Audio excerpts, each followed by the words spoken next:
Masseck Fall nekk président Fele-Fele yi nga xamante ñoo nekk fii ci Langue de Barbarie Ndar waa li xew Thiaroye ba xew Yaraax moom moo nu metti ñun Sénégal ñun Ndar sax Langue de Barbarie fépp fu ñu nekk si Ndar fépp fu ñu nekk si Sénégal mooy Cap Skirring ba Ndar géej ñun dañu am lu ñu metti ndaxte ñun bu fekkee ay ressortissants lañu Saint-Louis yu génn Mauritanie ñu indi ñu si biir Sénégal ñu ne suñu dëkk la ñu nekk ñu am droit pour napp suñu dëkk ay suñu waa réew ñu mel na ñun nekk citoyen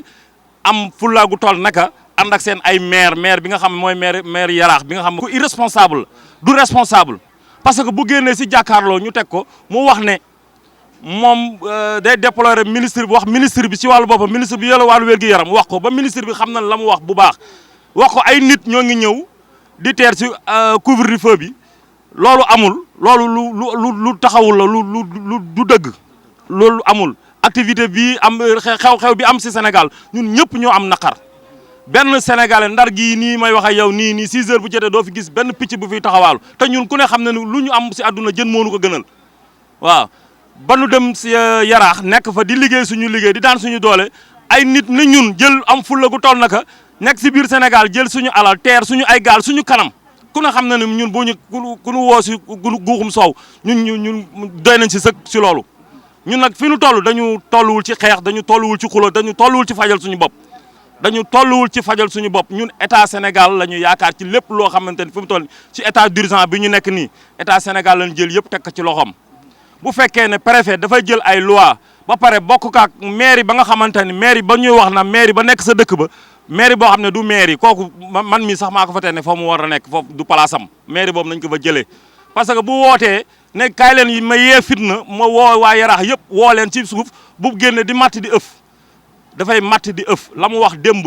loolu amul woo waa Yaraax yëpp ñu teer gaalu Ndar ya fa nekk yëpp taal ka ci suñu kanam ci suñu bët ñu borom alal yi taxaw jàkkaarloo seen alal ñu koy taal loolu ban naqar moo ko gën a naqari lan nit ban naqar la man am ci àdduna lu gën a naqari loolu ah ban naqar la nit man am ci àdduna lu gën yow nga teew ma toog nga jël sama alal di ko taal sama kanam ba mu jeex ba tàkk jëmbët ma wax nga ma naan ma ay code de la pêche moo tere nangam wala code de la pêche moo tere nangam code de la pêche bi ko tere moo ko dindiwaat ne ku mu neex loola neex nga nappe fii Sénégal ba jusqu'à nouvel ordre benn sénégalais benn civil warul jël benn sénégalais naan ko lii ngay nappe wala dëkk bii nga war a teer wala dëkk bee nga war a teer ñoom bu ñu dul ay góor ñu dem seeti leneen lu ñu liggéey ñun ay góor lañ dañoo liggéey lañu xam tey liggéey lañu xam suba liggéey lañu xam gannaaw suba li leen naqari nag ñun fu ñu dem daañ fa wane suñu njàmbarte wane fa suñu diine wane fa suñu lislam ñun Sénégal fii ñu nekk nii ñoo ëpp ay immigré benn immigré ñëwul fii si Ndar gi teg fi tànkam te heure bi dañ daan fekk ñu ñëw nekk seen ay biir mbokk ba nu gëm yàlla xam ne lii xew mbas mii xew nii si àdduna bi yëpp la xew te réew mu dugg si am doole yi ñu mënal lu seen bopp dara waxatuma ak réew yu néew doole yi kon nag ñun ñoo ngi ñaan président de la république bi nga xam moo jiite Sénégal nañu jóg si mbir mii nu mu mën a gaaw saafara mbir mii ñu jóg ñi nga xamante ne ñooy coupable ñu teg leen ci yoon teg leen fa mu gën a méttee te ñu fay seen ay alal waaw bu fekkente ne nag lii nii mënuñu wax ba ñu fajal ko seen bopp ñun ñu jóg ñu fajal suñu bopp ndax lii naqari nañu. Iba Fall bokk CLPA bu Saint-Louis jiite fa commission président conflit li waral suñu jotaay tey leer na addina lépp quoi parce que lu tax lu am. mooy toog nañu benn bis te mbir mi li ci gën a doy waar mooy daa am sos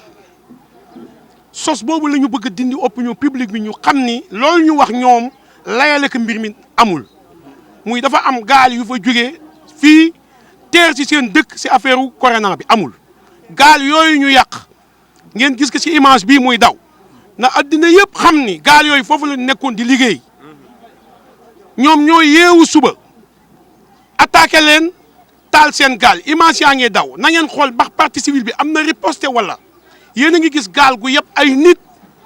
fekki gaal ci biir géej tekki ko teer ko ci tefes gi sans riposte sotti essence taal ko kooku leer na addina yëpp image yaa ngi daw kooku du lu ñuy sos li ñu gën a metti nag ci mbir mi mënuñu bekk benn trottoir Yaraax googu nga xam ne buñ ma gisee man may wax daanu xam ne foofu xam naa ko bu baax a baax xam naa nit ña fa nekk bu baax a baax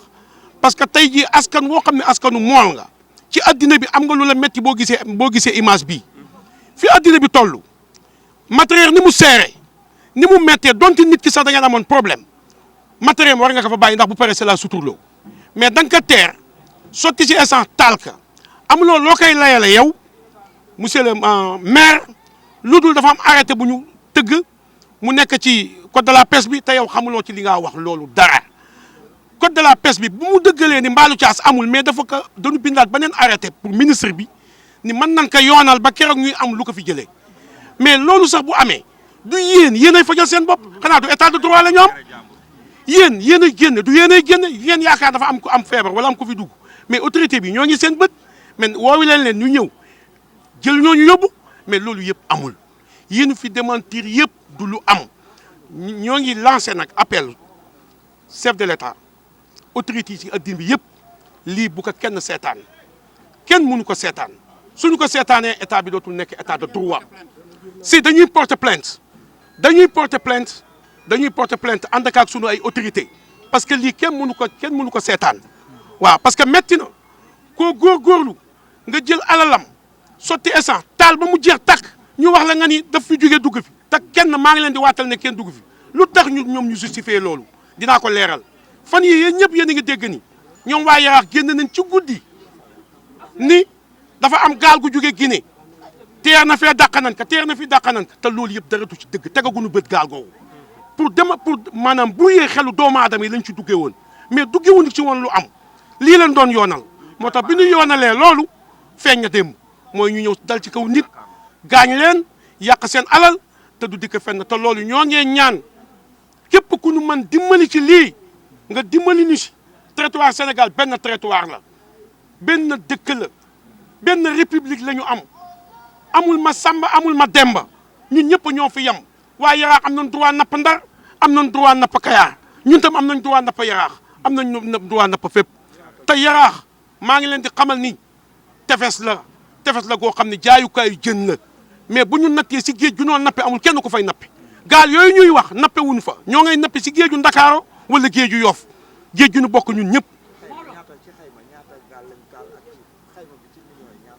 millions yi bëri na parce que projet boobu au moins que dana jël 6 millions parce que projet yombul matériel bi si nekk lu mu laa di ça fait 3 millions pour nga mën ka am boo boolee ñaari gaal yëpp liñ leen yàqal ëpp na 20 millions parce que yàqal nañ seen matériel dootuñu demati géej ak ñi si wekku woon doon si dund te mënatuñ si dund boobu yàqule foo koy defaree kon nag ñoo ngi woo état Sénégal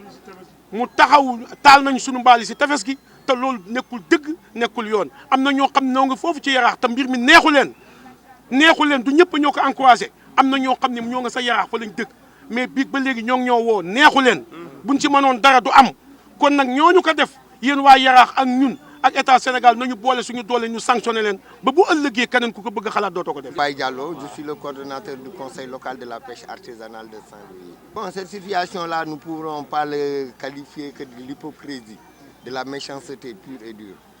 Parce que vous ne pouvez pas comprendre que des simples citoyens peuvent se lever d'un seul jour pour détruire tout un matériel d'une valeur de presque plus de 30 millions. Appartenant à leurs frères, appartenant à un des parmi leurs. C'est ça ce qui nous étonne pour le moment présentement. Qu'est-ce qui s'est passé? Ce qui s'est passé, c'est qu'au niveau de Dakar, dans le département de Dakar, il y a 2 villages qui ne veulent plus voir les pêcheurs saint-louisiens. C'est comme ça qu'ils l'ont dit. Parce qu'il y a Thiaroye qui s'était manifesté en premier lieu. Mais par la suite, il y a Yaraax qui a exécuté les menaces qu'ils observaient. Mais ce qui s'est passé, c'est que c'est la pandémie du Covid-19 qui est venue pour permettre à chacun de se lever d'un bon jour pour essayer d'avoir être entendu par le chef de l'État ou bien d'être entendu par d'autres choses. En quelque sorte, comme je pouvais le dire en Wolof, par exemple, ils avaient inventé que il y avait des pirogues venant de la Guinée-Bissau comme quelque chose comme ça, comportant des personnes qui devaient atterrir à Yaraax. Mais ça, c'est des bobards qui racontaient comme ça là. Aujourd'hui, ils se sont levés dans de meilleurs sentiments pour dire aux Saint-Louisiens de sortir. Or que cela ne peut pas se passer comme ça. Parce que, nous sommes en moment de confinement. Les déplacements, nous avons, le président de la République aussi a décrété un état d'urgence. Et puis il y a le couvre-feu. Et maintenant, de tous ces problèmes-là, il veut rendre